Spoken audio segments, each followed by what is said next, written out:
Hello നമസ്കാരം. നമ്മുടെ സർക്കാരിന്റെ ഏറ്റവും പുതിയ പദ്ധതിയാണ് സ്ത്രീ സുരക്ഷാ പദ്ധതി. മരുന്നെല്ലാം വാങ്ങിക്കാൻ ആവശ്യമുണ്ട്. വീണ്ടും ഞങ്ങൾ സർക്കാർ 1000 രൂപ കൊണ്ടു തന്നു. ഞങ്ങൾക്ക് വളരെയധികം സന്തോഷമായി. ഇവർ പറഞ്ഞത് കേരളത്തിലെ എല്ലാ ആശമാരുടെയും ശബ്ദം തന്നെയാണ്.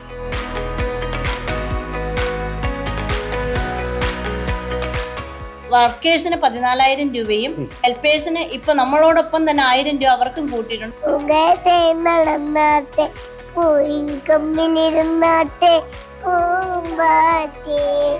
ധൈര്യപൂർവ്വം ഒരു 1000-2000 രൂപ കടം വാങ്ങിയാൽ ഞങ്ങൾക്ക് കൊടുക്കാം എന്നുള്ള ഒരു ഉറപ്പ് ഞങ്ങൾ സർക്കാർ തന്നിട്ടുണ്ട്. ഹലോ നമസ്കാരം. മുന്നേറ്റങ്ങളിലെല്ലാം സ്ത്രീ പങ്കാളിത്തം ഏറെയുള്ള സംസ്ഥാനമാണ് കേരളം. രാഷ്ട്രീയം, സാമൂഹ്യം, സാംസ്കാരികം, വിദ്യാഭ്യാസം തുടങ്ങിയ മേഖലകളിലെല്ലാം കേരളത്തിലെ സ്ത്രീകളുടെ സാന്നിധ്യം ബഹുദൂരം മുന്നിലാണ്. വികസനത്തിന്റെ സ്ത്രീപക്ഷ കാഴ്ചകൾ നിങ്ങളുടെ മുമ്പിലേക്ക് സമ്മാനിക്കുന്ന നവകേരളത്തിന്റെ കാഴ്ചകൾ ഇതാ ഇവിടെ ആരംഭിക്കും. നമ്മുടെ സർക്കാരിന്റെ ഏറ്റവും പുതിയ പദ്ധതിയാണ് സ്ത്രീ സുരക്ഷാ പദ്ധതി. ഈ പദ്ധതി അനൗൺസ് ചെയ്ത് ഒരാഴ്ചക്കുള്ളിൽ തന്നെ 10 ലക്ഷം പേരാണ് ഇതിന് അപ്ലൈ ചെയ്തത്.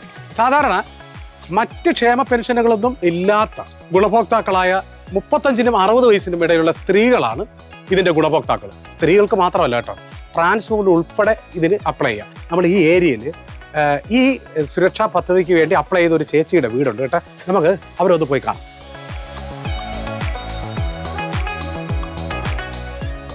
ഇത് തന്നെ. നമസ്കാരം. കൊല്ലൊക്കെ തേപ്പ് കഴിഞ്ഞല്ലേ? പണിക്കിറങ്ങാം. എന്തോന്നാ ജോലി? ഓട്ടോ ഓടിക്കും. ഇത്ര ഇല്ലേ അക്ഷരപ്പേത്ത?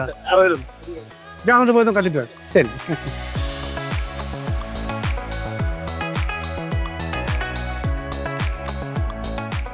ഇത്തോ എവിടെ നിൽക്കണത്?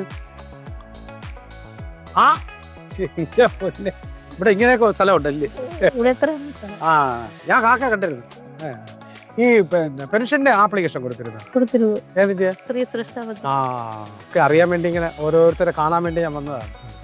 ഇക്കൊക്കെ ഓട്ടോ. ഓട്ടോ. അപ്പൊ ആ വരുമാനമേ ഉള്ളൂ. അപ്പൊ ഇനി എന്നാ അപ്പൊ എന്തായാലും സ്ത്രീ സുരക്ഷാ പെൻഷൻ കിട്ടിക്കഴിഞ്ഞാൽ അതൊരു ആശ്വാസം തന്നെയാണ്. അപ്പോൾ ഇതാണ് നമ്മുടെ നാട്ടിലുള്ള നമ്മുടെ ഇത്തേ പോലുള്ള മറ്റ് ക്ഷേമ പെൻഷനുകളൊന്നും ഗുണഭോക്താക്കളല്ലാത്ത 35-നും 60-നും ഇടയ്ക്ക് പ്രായമുള്ള ആളുകൾക്ക് കിട്ടുന്ന വലിയൊരു അനുഗ്രഹമാണ്. അപ്പൊ ഇത് ഒരു സന്തോഷം. ഇതുപോലെ സന്തോഷമുള്ള ഒരു അമ്മയുടെ മുഖവുമായി നമുക്ക് വേറൊരു സ്ഥലത്ത് ഒന്നുകൂടെ. ശരി.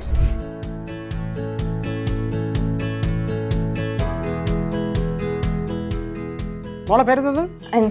അമ്മയുടെ പേര് സൗമ്യ. അമ്മയെ കാണാനോ വന്നത്? ചേച്ചി, സൗമ്യ ചേച്ചി. നമസ്കാരം. സൗമ്യ ചേച്ചി, ഈ പെൻഷൻ ആപ്ലിക്കേഷൻ കൊടുത്തിരുന്നല്ലേ? പിന്നെ അടുക്കളയിൽ പണിയായിരുന്നു. മക്കൾക്കൊക്കെ പോകണം. അതുകൊണ്ട് മക്കളെ ഏതൊക്കെ ക്ലാസ്സിൽ പഠിക്കണേ? ഡിഗ്രിക്ക് പഠിക്കണേ. രണ്ടുപേര്. ചേട്ടൻ എന്ത് ജോലി? കൂലിപ്പണിയാണ്. എല്ലാ ദിവസവും കൊണ്ടാ കൂലിപ്പണി? ഇല്ല. അപ്പൊ ഈ പെൻഷൻ കിട്ടുമ്പോ 1000 രൂപ കിട്ടുമ്പോ എന്തൊക്കെയാണ് പദ്ധതികൾ? ഇങ്ങോട്ട് നിൽക്കി. എന്തൊക്കെ പ്ലാനിങ്? മക്കള് പഠിക്കണ്, മരുന്നെല്ലാം വാങ്ങിക്കാൻ ആവശ്യമുണ്ട്.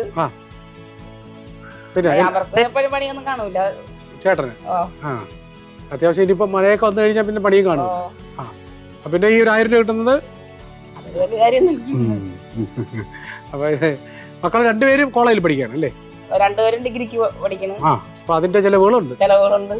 അപ്പൊ 1000 രൂപ പെൻഷൻ കിട്ടുന്നത് വലിയ സന്തോഷം തന്നെ. അപ്പൊ ശരി ചേച്ചി. ആൻസി ഓട്ടോടെ. Okay bye. ഇതാണ് അനിയത്തി എന്ന് പറഞ്ഞത്? ഡിഗ്രിക്ക്. ഓക്കെ. ഇത് സൗമ്യേച്ചി. സൗമ്യേച്ചിക്ക് 2 പെൺകുട്ടികളാണ്. രണ്ടുപേരും പഠിക്കുന്ന കുട്ടികളുമാണ്. അപ്പോൾ സൗമ്യേച്ചിയെ സംബന്ധിച്ചിടത്തോളം ചേട്ടന് കൂലിപ്പണിക്കാരനാണ്. എല്ലാ ദിവസവും ചില പണി കാണണമെന്നുമില്ല. ഞാനിപ്പോൾ ചോദിച്ചു ചേച്ചിയോട്, ചേച്ചി എന്തെങ്കിലും ജോലിക്ക് പോകുന്നുണ്ടോ? അപ്പോൾ ചേച്ചി ജോലിക്ക് പോകാൻ പറ്റിയ ഒരു ശാരീരിക അവസ്ഥയിലും അല്ല.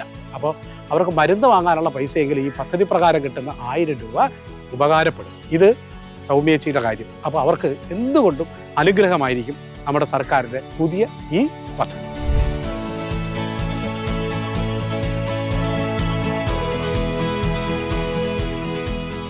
നമസ്കാരം.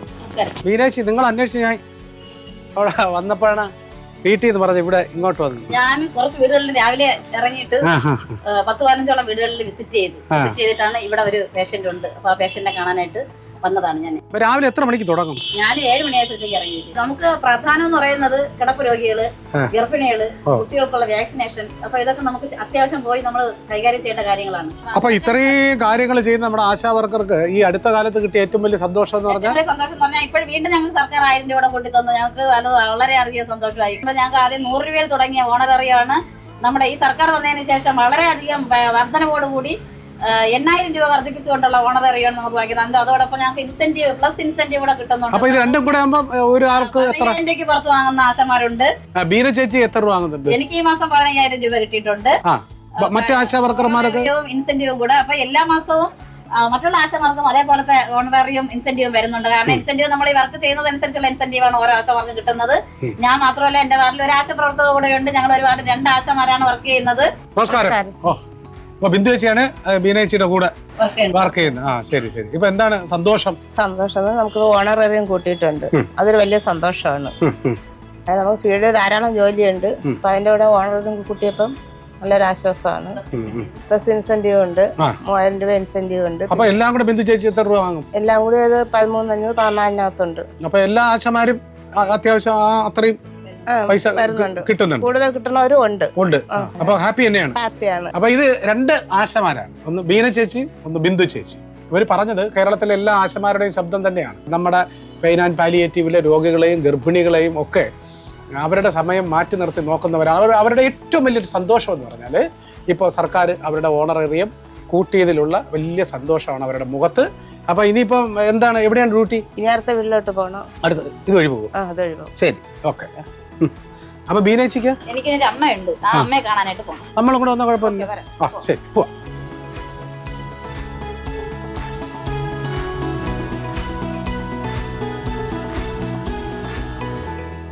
നമസ്കാരം അമ്മ. വേദന എനിക്കുണ്ട്. പിന്നെ കഴിഞ്ഞ ആഴ്ച ആശുപത്രിയിൽ പോയി കുറെ മരുന്നുകളൊക്കെ തന്നു. അപ്പൊ ഈ ആശാ വർക്കർമാരെ പറയുന്നത് പോലെ തന്നെ ഇത് അങ്ങേറ്റം കേൾക്കണമെന്നുള്ളതാണ്. ശരി ശരി. നല്ല പ്രവർത്തനമാണ്. പിന്നെ ഇവിടെ ആവശ്യത്തിന് വരെ വന്ന് നോക്കി അന്വേഷിക്കുകയും പറയെല്ലാം. ഇവിടെ ഉള്ള ആളുകൾക്ക് 100 നാവാണ് ബീന ചേച്ചിയെ കുറിച്ച്.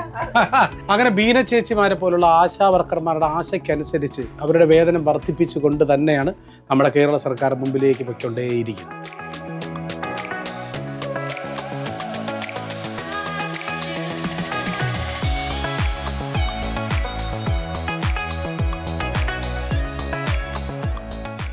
നമസ്കാരം. നടക്കട്ടെ നടക്കട്ടെ നടക്കട്ടെ നടക്കട്ടെ നടക്കട്ടെ പറയണം. ഇത്തരത്തിലുള്ള പ്രവർത്തനങ്ങൾക്ക് വേണ്ടി സർക്കാർ നമ്മുടെ ഒരുപടി മുന്നോട്ട് ഉയർത്തുന്നതിന് വേണ്ടി കൈത്താങ്ങുന്നതായിട്ടാണ് നമുക്ക് 1000 രൂപ ഇപ്പൊ മാസാമാസം വന്നുകൊണ്ടിരിക്കുക. ഇനിയിപ്പോ ജനുവരിയിൽ വരും. അപ്പൊ അതിന്റെ കാര്യങ്ങൾ ഈ 1000 രൂപ എടുത്ത് ADS വാർഡ് മെമ്പറിനോ CDSനോ എടുത്ത് ദൂർത്തടിക്കുകയോ ചെലവഴിക്കുകയോ ചെയ്യേണ്ടതല്ല. അതിന്റെ മീൻസ് ചെലവഴിക്കുന്നതിന്റെ റെസീപ്റ്റ് എല്ലാം മാസാമാസം എനിക്ക് കുടുംബശ്രീ ഇത് റിപ്പോർട്ട് ചെയ്യേണ്ടതായിട്ടുണ്ട്. ദീപ്തി ചേച്ചി, ഒരു വനിതയെ സംബന്ധിച്ചിടത്തോളം ഈ കുടുംബശ്രീ ഈ സാമ്പത്തിക ശാക്തീകരണത്തിൽ എത്രത്തോളം പങ്ക് വഹിച്ചിട്ടുണ്ട്? ധാരാളം പങ്ക് വഹിച്ചു. കാരണം ഈ കുടുംബശ്രീ തുടങ്ങുന്നതിന് മുമ്പ് സ്ത്രീകൾക്ക് ഒരു 10 രൂപ കയ്യിലെടുക്കാനുള്ള ഒരവസ്ഥ ഇല്ലായിരുന്ന കാലവും നമ്മുടെ ചുറ്റും നടക്കുന്നത് എന്തെന്ന് അറിയാൻ പാടില്ലാത്തൊരവസ്ഥയുമായി. കാരണം അന്ന് എന്ത് പരിപാടികൾക്ക് പോകുന്നത് പുരുഷന്മാരായി, സ്ത്രീകൾ വീട്ടിൻ്റെ അടുക്കളയിൽ ഒരുക്കിക്കൂടുന്നവരായി. വളരെ വിദ്യാഭ്യാസം ഉള്ളവരെന്തെങ്കിലും തൊഴിൽ കിട്ടിയവർ മാത്രമാണ് പുറത്ത്.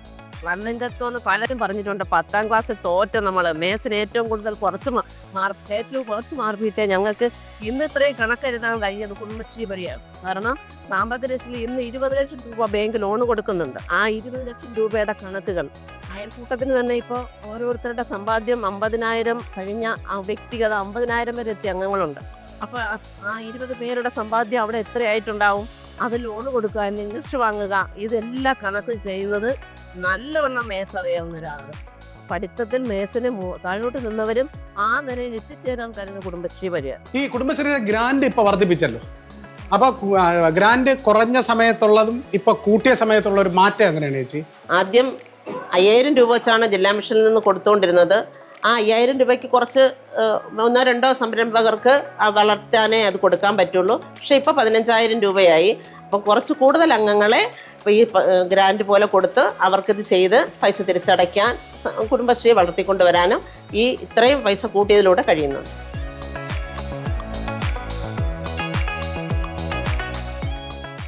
അപ്പൊ കുഞ്ഞുളേച്ചി, നമുക്ക് ഇപ്പൊ സർക്കാരിൽ നിന്നും കുടുംബശ്രീക്ക് കിട്ടിയ പുതിയ ഗ്രാന്റുകൾ ഏതൊക്കെയാണ്? VRF, RF, മാച്ചിങ് ഗ്രാൻഡ്, പിന്നെ ME ഗ്രാൻഡ് ഉണ്ട്, JLG ഗ്രാൻഡ് ഉണ്ട്. അങ്ങനെ ഒത്തിരി ഗ്രാൻഡുകൾ ഇതിന്റെയൊക്കെ ഇത് നേരത്തെ നിന്നും ഇപ്പൊ കുറച്ചുകൂടെ വിപുലമായിട്ടുള്ള രീതിയിൽ കിട്ടിയിട്ടുണ്ട്. അപ്പൊ നിങ്ങളുടെ പ്രവർത്തനം മൂലം തന്നെ കൂടി പ്രവർത്തനങ്ങളുള്ള അയൽക്കൂട്ടങ്ങൾക്ക് ഇത് കൊടുക്കുള്ളൂ. പ്രവർത്തനം അപ്പൊ ഒന്നിനൊന്നിന് മെച്ചപ്പെടുത്തുന്നതിന് വേണ്ടിയാണ് ഈ ഗ്രാൻഡുകൾ കൊടുക്കുന്നത്. അതിപ്പം മുൻപത്തെക്കാൾ കൂടുതലായിട്ടുണ്ട്. പിന്നെ കുടുംബശ്രീയുടെ മേൽനോട്ടത്തിൽ തന്നെ ലിങ്കേജ് വായ്പകൾ കൊടുത്തു വരുന്നുണ്ട്. അതാദ്യം 5 ലക്ഷം കൊടുത്തത് ഇപ്പോൾ 10 ആയി, 15 ആയി, 20 ലക്ഷം വരുന്നുണ്ട്. നമ്മുടെ വാർഡുകളിലും പല അയൽക്കൂട്ടാംഗങ്ങളും ലിങ്കേജ് വായ്പ എടുക്കുന്നുണ്ട്, അടയ്ക്കുന്നുണ്ട്.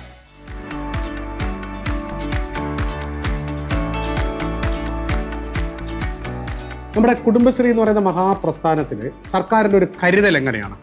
വളരെ നല്ല രീതിയിലാണ് സർക്കാർ ഈ പ്രസ്ഥാനത്തെ നോക്കിക്കാണുന്നത്.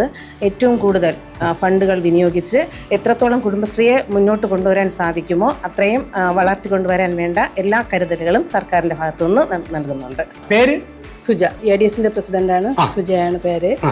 കുടുംബശ്രീയുടെ വളർച്ച എന്ന് പറയുന്നത് നല്ല രീതിയിലാണ് നടന്നുകൊണ്ടിരിക്കുന്നത്. നമ്മുടെ 25 വർഷം കൊണ്ട് താഴ്ത്തട്ടിൽ നിന്നവരെ നമ്മുടെ മുകൾ തട്ടിലോട്ട് കൊണ്ടുവരാൻ കുടുംബശ്രീയെ കൊണ്ട് പറ്റിയിട്ടുണ്ട്.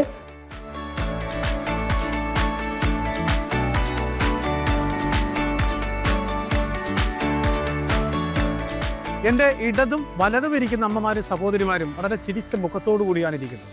ഇവിടെ സന്തോഷത്തിന് പിന്നിൽ ഒരു മഹാപ്രസ്ഥാനമുണ്ട്. ആ പ്രസ്ഥാനത്തിൻ്റെ പേരാണ് കുടുംബശ്രീ.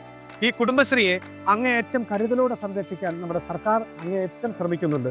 ഗ്രാൻഡായും ഫണ്ടായും പല പദ്ധതികളായും. അതുകൊണ്ട് നമ്മൾ മലയാളിക്ക് എപ്പോഴും അഭിമാനിക്കാവുന്ന ഒരു മഹാപ്രസ്ഥാനത്തിൻ്റെ പേരാണ് കുടുംബശ്രീ. ആ പ്രസ്ഥാനത്തെ അങ്ങേയറ്റം കരുതലോടുകൂടി മുമ്പിലേക്ക് കൊണ്ടുപോവുകയാണ് നമ്മുടെ സർക്കാർ.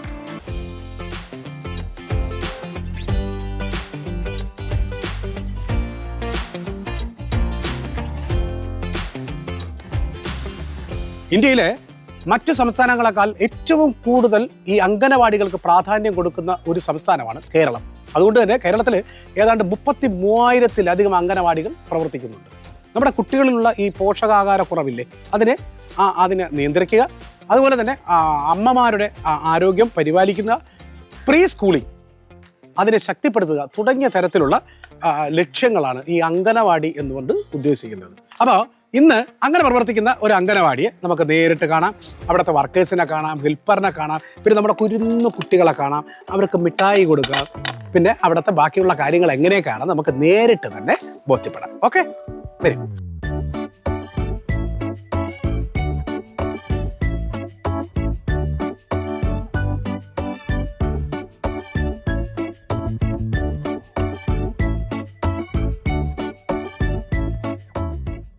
Hello, hi hi hi, thank you പറയൂ, താങ്ക് യു പറയൂ, thank you. Welcome. Okay, welcome. Thank you പറയും മക്കളെ. Okay, welcome. അപ്പോൾ നമ്മുടെ അംഗനവാടിയിലാണ്, നമ്മുടെ കുട്ടികളെല്ലാവരും ഉണ്ട്. ഹായ് പറയൂ അങ്കിളിന്. Hi hi. ഹായ് പറയൂ. ഇവിടെ നമ്മുടെ ടീച്ചറുണ്ട്. ഓക്കെ, കാരണം നമ്മുടെ ചേച്ചിയുണ്ട്. പിന്നെ ചേച്ചിയുണ്ട്. അപ്പൊ ഇരിക്കണം ടീച്ചറെ, 2 വർത്തമാനം പറഞ്ഞിട്ട് പോവാ. ഈ നമ്മുടെ ടീച്ചറാണ്. ഈ ടീച്ചറിനെ അംഗൻവാടി ടീച്ചർമാരല്ല, അംഗൻവാടി വർക്കർ എന്നാണ് അറിയപ്പെടുന്നത്. അപ്പോൾ ടീച്ചറെ അങ്ങ് വിളിച്ചു പോകണേ കേട്ടോ. പിന്നെ തീർച്ചയായിട്ടും ടീച്ചർമാർ ആരാണെന്ന്, എനിക്ക് ഏറ്റവും ഇഷ്ടപ്പെട്ട ടീച്ചർ ആരാണെന്ന് ചോദിച്ചു കഴിഞ്ഞാൽ, ഒരു കുട്ടിയെ മോൾഡ് ചെയ്തെടുക്കുന്നതിൽ ഏറ്റവും പ്രധാനപ്പെട്ട ഒരാളെന്ന് പറയുന്നത് അംഗനവാടി LP UP വരെയാണ്. ബാക്കിയൊക്കെ നമ്മളൊന്ന് ഗൈഡ് ചെയ്താണ്. അപ്പോൾ അത്രയും കുട്ടികൾക്ക് ഏറ്റവും ഇഷ്ടപ്പെട്ട പ്രാധാന്യമുള്ള ആളാണ് അല്ലേ. അപ്പോൾ ഈ അംഗനവാടി പണ്ടും ഇപ്പോഴും ഉള്ളൊരു താരതമ്യം ഒന്ന് നടത്തി വയ്ക്കേ. മുമ്പത്തെ സൗകര്യം എന്ന് പറഞ്ഞാൽ ചെറിയ കുടിലുകളിലും ചെറിയ വരാന്തകളിലുമായിട്ടാണ് അംഗൻവാടി പ്രവർത്തിച്ചത്. ഇപ്പോഴാണെങ്കിൽ ഏറ്റവും മിച്ചപ്പെട്ട എല്ലാ ഭൗതിക സൗകര്യങ്ങളും അടങ്ങിയ ഒരു വീട് ഫുള്ളായിട്ട് എടുത്തിട്ടാണ് അംഗൻവാടികൾ പ്രവർത്തിപ്പിക്കാൻ നമുക്ക് നിർദ്ദേശം തന്നിട്ടുള്ളത്. കേരള ഗവൺമെൻറ് ഒരു നിർദ്ദേശം തന്നെയാണത്. പിന്നെ കുട്ടികളുടെ ഭക്ഷണം, മുന്നേ ഉള്ള ഭക്ഷണം എന്ന് പറഞ്ഞാൽ നമുക്ക് അരിയും പയറും കൂടെ ഇട്ടുള്ള കഞ്ഞിയായിരുന്നു ഞാൻ കയറിയ സമയത്തുള്ള. പക്ഷേ ഇപ്പോഴത്തെ ഫുഡെന്ന് പറഞ്ഞാൽ ഏറ്റവും മെച്ചപ്പെട്ട ഫുഡാണ് കൊടുക്കുന്നത്. ബിരിയാണി ഉൾപ്പെടെയാണ് നമ്മുടെ ഗവൺമെൻറ് ഇപ്പോഴത്തെ ഫുഡ് നമുക്ക് മെനു തന്നിരിക്കുന്നത്. ഓരോ ദിവസവും ഇപ്പോൾ കഞ്ഞി എന്ന് പറയുന്നത് ഒരു ദിവസം മാത്രമേ ഉള്ളൂ. ബാക്കി എല്ലാ ദിവസവും നമുക്ക് മെനു വിവിധ തരത്തിലാണ്, കുട്ടികൾക്ക് ഇഷ്ടപ്പെടുന്ന തരത്തിലുള്ള ഫുഡാണ്. നമ്മുടെ അംഗൻവാടി വർക്കർ എന്ന് പറയുന്ന ടീച്ചർമാർക്ക് ഈ അടുത്ത കാലഘട്ടത്തിൽ സന്തോഷം എന്ന് പറഞ്ഞാൽ എന്തായിരിക്കും? ഇപ്പം നമ്മുടെ ഗവൺമെൻറ് കഴിഞ്ഞ കയറിയ സമയം തന്നെ നമുക്ക് 5000 രൂപ ഒരുമിച്ച് കൂട്ടിയിരുന്നു. അതിനോടൊപ്പം തന്നെ നമുക്ക് ഇപ്പം 1000 രൂപ കൂടി നമുക്ക് വർദ്ധിപ്പിച്ചിട്ടുണ്ട്. മറ്റ് സംസ്ഥാനങ്ങളെ അപേക്ഷിച്ച് നമ്മുടെ കേരളത്തിലാണ് നമുക്ക് ഇത്രയും സാലറി പിന്നെ ഓണററി ഉള്ളത്. അതുമാത്രമല്ല നമുക്ക് പെൻഷൻ പദ്ധതി നടപ്പിലാക്കിയത് നമ്മുടെ കേരള ഗവൺമെൻറ് ആണ്. വേറെ സംസ്ഥാനങ്ങളൊന്നും അങ്ങനെയില്ല. വർക്കേഴ്സിന് 14,000 രൂപയും ഹെൽപ്പേഴ്സിന് ഇപ്പൊ നമ്മളോടൊപ്പം തന്നെ 1000 രൂപ അവർക്കും കൂട്ടിയിട്ടുണ്ട്. അവർക്കും 10,000 രൂപയായിട്ടുണ്ട്. അപ്പൊ ഇതാണ് നമ്മുടെ കേരളത്തിലെ അംഗനവാടി ടീച്ചേഴ്സിന്റെ അല്ലെങ്കിൽ വർക്കേഴ്സിന്റെ ഹെൽപ്പേഴ്സിന്റെ ഇപ്പോഴത്തെ സ്ഥിതി. നേരത്തെ നമ്മുടെ ടീച്ചർ പറഞ്ഞതുപോലെ കുഞ്ഞുങ്ങളെ ഹൃദയത്തോട് നമ്മൾ ചേർത്ത് വയ്ക്കുന്നു. അതുപോലെ തന്നെ നമ്മൾ അംഗനവാടി വർക്കേഴ്സിനെയും ഹെൽപ്പേഴ്സിനെയും നമ്മുടെ സർക്കാർ ഹൃദയത്തോട് ചേർത്ത് വയ്ക്കുന്നു.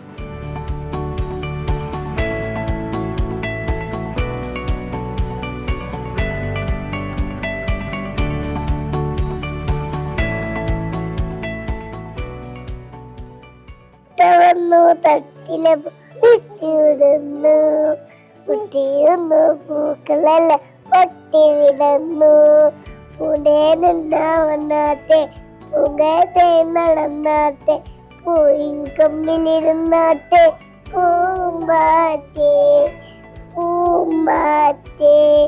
ഈ വർഷത്തെ ഏറ്റവും നല്ല അംഗനവാടിക്കുള്ള ഏറ്റവും നല്ല അംഗനവാടി ടീച്ചറിനുള്ള അവാർഡ് നേടിയ ഒരു അംഗനവാടിയുടെ മുമ്പിലാണ് ഞാൻ നിൽക്കുന്നത്. ഇനി നമുക്ക് ഇവിടുത്തെ കുരുന്നുകളെ കാണാം, ടീച്ചറിനെ കാണാം, ഹെൽപ്പറിനെ കാണാം, അവരുടെ വിശേഷങ്ങൾ അറിയാം.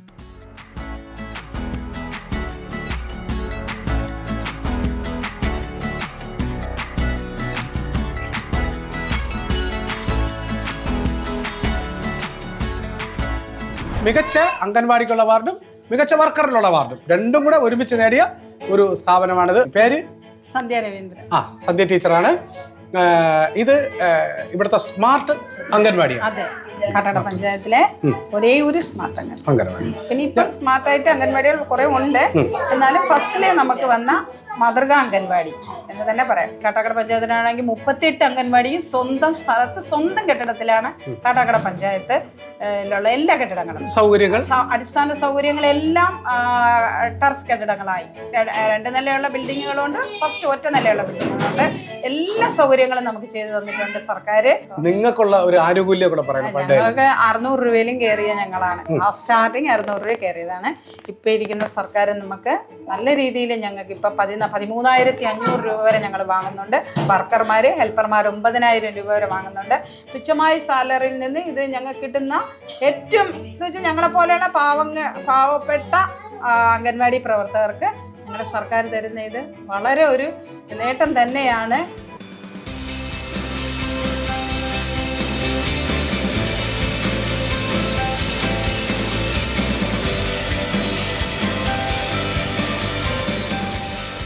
അപ്പോൾ ഇതാണ് നമ്മുടെ ഇവിടുത്തെ ഹെൽപ്പർ. പിന്നെ ഷൈരി, ഇപ്പോൾ ഈ തൊഴിലിൽ കയറിയിട്ട് എത്ര കാലമായി? ഇപ്പൊ നേരത്തെ 3 മാസം വേറൊരു അംഗൻവാടിയിലാണ് ഇരുന്നത്. സ്ഥിരം കിട്ടിയപ്പോ ഇവിടെ. ഓഹോ, അപ്പൊ നിങ്ങളുടെ ഈ ഓണറേറിയം ഒക്കെ വർദ്ധിപ്പിച്ച കാര്യം സന്തോഷമുണ്ട്. അപ്പൊ വീട്ടിലാരൊക്കെയാണ്? വീട്ടില് ഭർത്താവിന് 8 മക്കൾ. ആ ഭർത്താവിന്റെ ജോലി? ഭർത്താവിനിപ്പം ജോലി ഇല്ല. അപ്പൊ നമ്മുടെ ഈ വരുമാനം കൊണ്ട് വേണം കുടുംബം കഴിയും. എത്ര മക്കളാണ്? 2 പേര്. ഏതൊക്കെ ക്ലാസ്സിലായി? ശരി. അപ്പൊ 2 മക്കളെയും വളർത്തുന്നത് ഇതിൽ തന്നെയാണ്. അപ്പൊ അതൊരു വലിയ അനുഗ്രഹം തന്നെയാണ്. അപ്പൊ അത് കൂട്ടിയപ്പോ എന്ത് തോന്നി? വളരെ സന്തോഷം.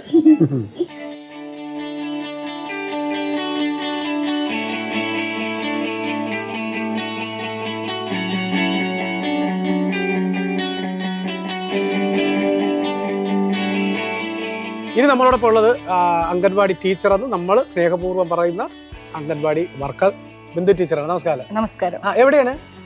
നെല്ലിക്കാട്, കാട്ടാക്കട പഞ്ചായത്തില് എട്ടുരുത്തി വാർഡിൽ നെല്ലിക്കാട് അംഗൻവാടിയിലാണ്. എത്ര കാലമായി ടീച്ചർ? ഞാൻ 22 വർഷമായി. 22 വർഷം സർവീസ്. 22 വർഷം സർവീസ്. ഞാൻ 800 രൂപയിൽ കയറിയതാണ്. 800 രൂപയിൽ കയറി കുറെ നാള് സമരം ചെയ്തു.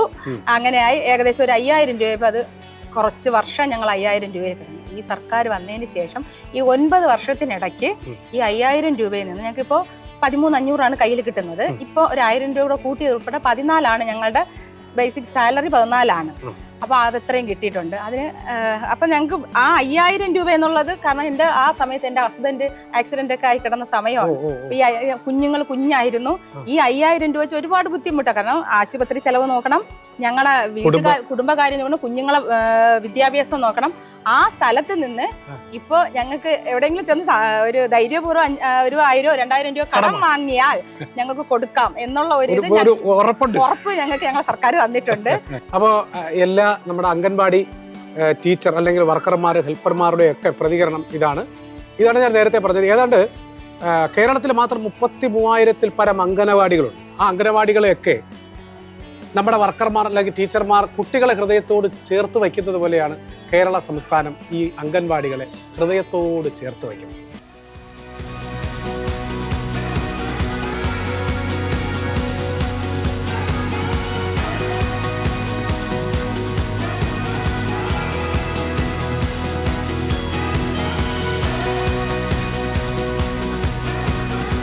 സ്ത്രീകളുടെ വികസന മുന്നേറ്റങ്ങളിൽ ചരിത്രം എഴുതിക്കൊണ്ടാണ് കേരള സർക്കാർ സ്ത്രീ സൗഹൃദ നവകേരള കെട്ടിപ്പടുക്കുന്നത്.